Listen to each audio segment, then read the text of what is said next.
Proč se k malým tvůrcům chováte, jako kdyby to byly píčusové?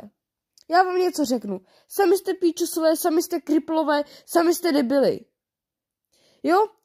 Dobře, jo? Můžete je přeskočit. Ale oni se tak strašně nadřou. Oni dělají videa na skurvených, debilních starých Nokiích, který samozřejmě v dnešní nové době už skoro vůbec nejsou nezničitelný. A vlastně ani nejsou použitelný už. Dobře, natáčí něco dobrýho, co. Vás to nezajímá. Vy je prostě přeskočíte, vy jste úplný kriplové, jo. Tak jim tam aspoň hoďte ten odběr, like a běžte dál. Pak se klidně o ně nemusíte zajímat.